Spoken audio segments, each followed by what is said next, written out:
o assunto que nós vamos abordar é a doença do refluxo. Por incrível que pareça, essa é uma das doenças mais comuns que nós temos do aparelho digestivo. O que é o refluxo gastroesofágico? O refluxo é quando o conteúdo do estômago volta para o esôfago, regurgita para o esôfago, causando sintomas ou levando a doenças ou complicações. Nós temos que pensar assim, o estômago ele é preparado para viver num ambiente ácido. A mucosa, a pele que reveste o estômago suporta muito bem o ácido.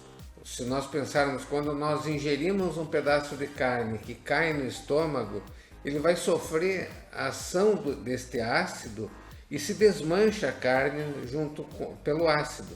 Mas como que o estômago, sendo carne, ele é fibra muscular e mucosa, como que ele não se autodigere?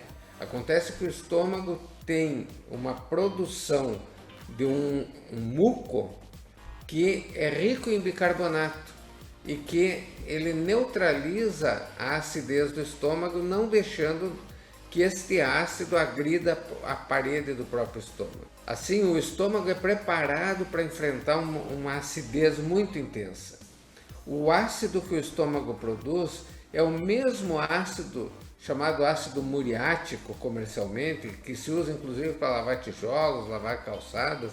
Tamanha a potência que tem este ácido, é o mesmo ácido que nós produzimos no estômago. E para que este ácido não faça corrosão do estômago, nós temos um protetor que é esse muco. Mas quando esse ácido sai do estômago e vai para outro órgão, no caso reflui para o esôfago, esse ácido passa a agredir, a queimar o esôfago. O ácido no esôfago, se ele ficasse permanentemente ali, ele faria uma úlcera e até perfuraria o esôfago. Mas isso não acontece porque o esôfago conta com mecanismos que protegem da autodigestão pelo ácido. Por exemplo, pacientes que têm regurgitação ácida produzem mais saliva, eles acabam engolindo muita saliva que vai lavando o ácido, neutralizando a acidez. Eles têm movimentos peristálticos, o esôfago se contrai e empurra de volta esse ácido para o esôfago. Então, vejam só, o ácido do estômago, quando ele sobe para o esôfago, ele vai causar o que nós chamamos esofagite, que é uma inflamação como uma resposta à queimadura do ácido. Essa esofagite, ela dá por sintomas a azia. O paciente tem uma queixa de que ele está sentindo uma queimação atrás do osso do peito, na boca do estômago. Muitos confundem com gastrite e acham que isso seja o que ele está sentindo é uma gastrite. Na verdade não é. A azia, em 95% das vezes, é o sintoma característico de refluxo. Você que está nos ouvindo e que tem azia com frequência, tem uma queimação, um fogo na boca do estômago, que às vezes sobe para o peito, você provavelmente tem a doença do refluxo. Muitos nem sabem porque é leve, aprende a conviver com o problema. Mas tem pessoas que sofrem muito com isso. Tem pessoas que não conseguem dormir por refluxo. Tem pessoas que acordam no meio da noite se afogando. Eles dizem, doutor, eu me afogo com o ácido, com a volta de líquido na minha garganta enquanto eu durmo. Isso ainda se torna mais importante quando associado à obesidade e também à apneia obstrutiva do sono. Existe uma associação bem forte entre obesidade e apneia do sono e apneia do sono com refluxo. Então, quando o paciente tem apneia, ele acaba fazendo uma pressão negativa na tentativa de respirar, e essa pressão aspira ácido do estômago, como nós vemos aqui no desenho. O ácido sobe para o esôfago, às vezes vem até a garganta e às vezes acaba chegando na traqueia e nas vias aéreas por regurgitação maciça de ácido. O tratamento da doença do refluxo, ele tenta neutralizar, e nós conseguimos aliviar um dos sintomas, que é a azia. O paciente, quando toma esses derivados similares ao omeprazol, esses prazóis, são medicações antissecretoras ácidas, elas neutralizam a acidez e nós aliviamos a azia. Mas outro sintoma do refluxo é a regurgitação, que é a volta de conteúdo gástrico para a garganta. Isso já é mais difícil de ser tratado com o uso dessas medicações. No paciente, e aqui nosso foco vai sempre estar voltado principalmente para o paciente que tem obesidade, no paciente que tem obesidade, o refluxo, ele muitas vezes, a pessoa não sente que tem refluxo, e nós vemos isso nos exames pré-operatórios, que o paciente às vezes tem esofagite grave e não tem sintomas, porque ele come com uma frequência maior que as outras pessoas e acaba neutralizando o ácido, e ele não percebe o sintoma. Mas este sintoma que aqui nós podemos ver, ele decorre deste ácido vindo para o esôfago. Quando nós quisermos tratar a doença do refluxo, nós teremos que impedir que esse ácido suba para o esôfago. Então aqui nós podemos ter uma outra imagem em que nós vemos o ácido retido no estômago, não está indo para o esôfago, e isso acontece porque existe um músculo chamado esfíncter que fica fechado, impedindo que o ácido venha para o esôfago. Quando esse esfíncter é fraco, ou quando a pressão abdominal, no caso da obesidade, é muito acentuada e o esfíncter não dá conta de segurar esse ácido, acaba voltando o ácido e causando o refluxo. Aqui nós vemos um indivíduo saudável, que então não tem a regurgitação de ácido, e aqui já o paciente que tem doença. Um dos fatores que favorece que isso aconteça é a presença de hérnia hiatal. Aqui nós podemos ver então o estômago normal, vem o esôfago, fica inteiramente no tórax, uma parte do esôfago no abdômen, e é totalmente intraabdominal a posição do estômago. Quando o estômago migra para o tórax, veja que aqui ele passou através, esse é o diafragma, o músculo da respiração, deveria apenas permitir a passagem do esôfago, mas aqui está permitindo que o estômago passe. E quando isso acontece, nós teremos uma hérnia hiatal. Vocês que já ouviram falar, tem problema de hérnia hiatal, o que é? É o estômago que está entrando para o tórax. Quando isso acontece, nós teremos uma condição que agrava ou propicia, na verdade, a ocorrência de refluxo. E muitas vezes é um refluxo de maior dificuldade de tratamento quando está associado à hérnia. Esse outro tipo aqui é uma hérnia um pouquinho diferente, que às vezes está associada, às vezes não, mas a refluxo, mas geralmente está associada à dor. É uma hérnia um pouco mais perigosa, mas isso não é comum. O mais comum seria esta forma chamada hérnia hiatal por deslizamento. Como é que nós resolvemos isso?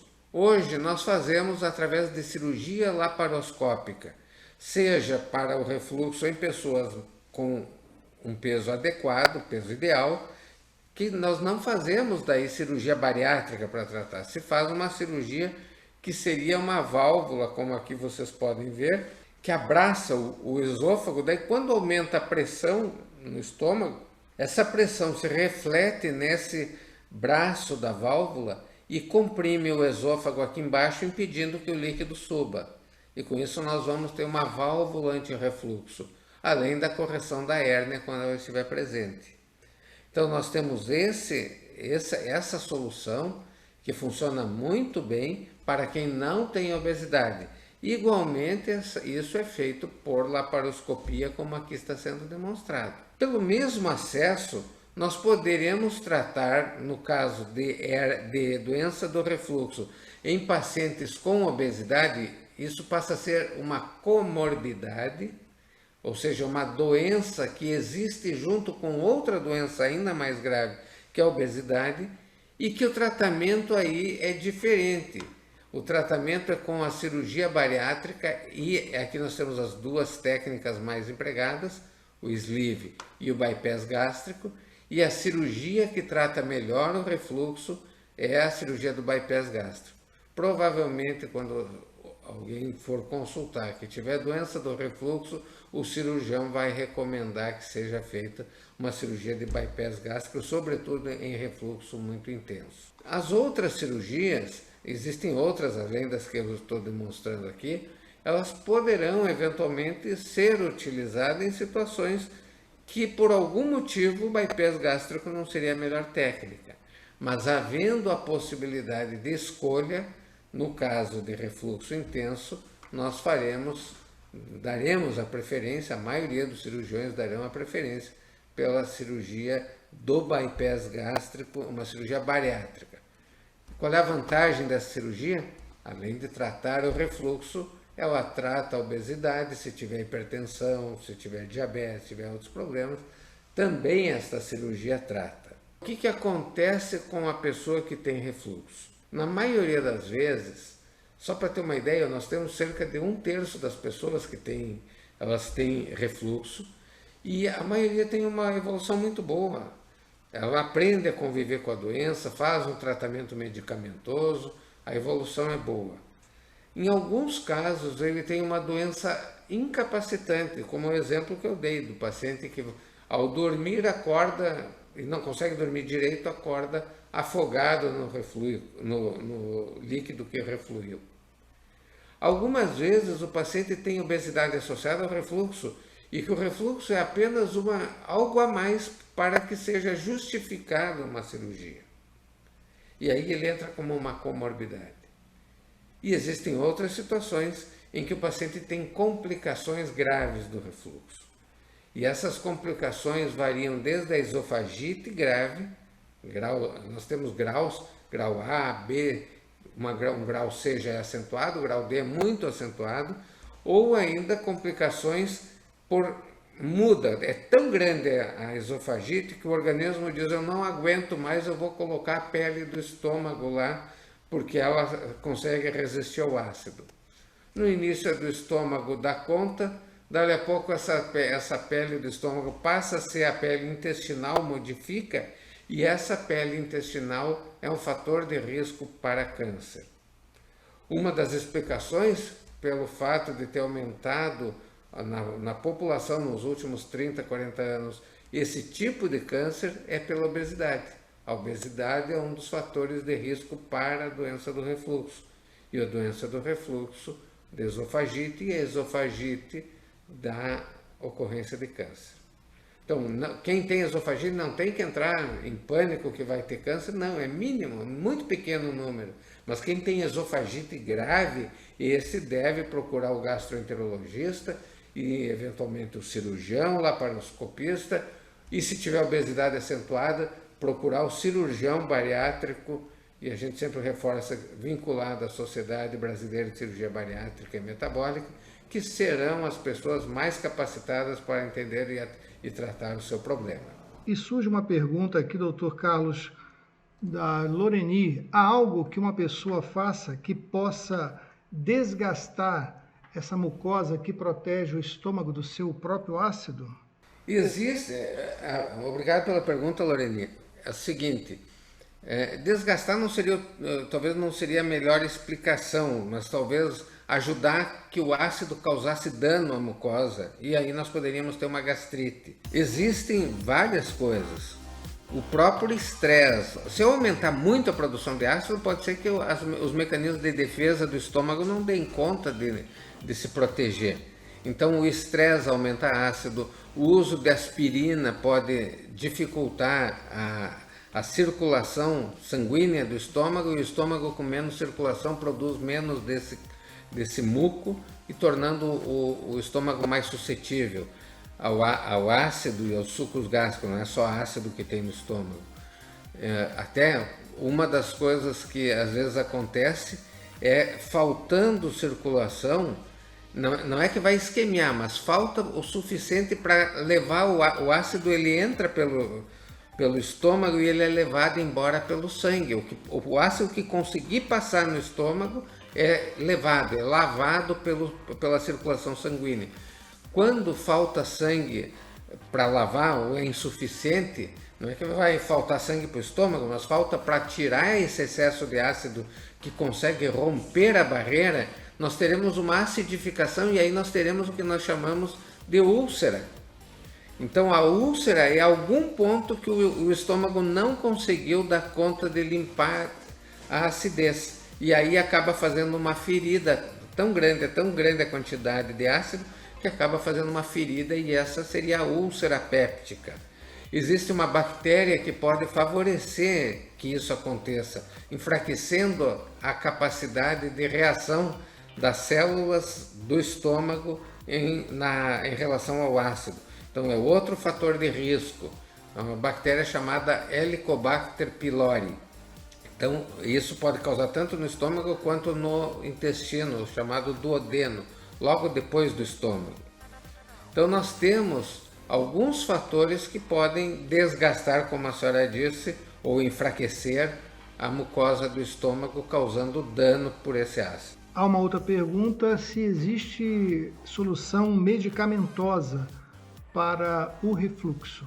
Certamente que sim. O medicamento é o principal armamento que nós temos para tratar o refluxo. Muito poucos pacientes acabam precisando de cirurgia.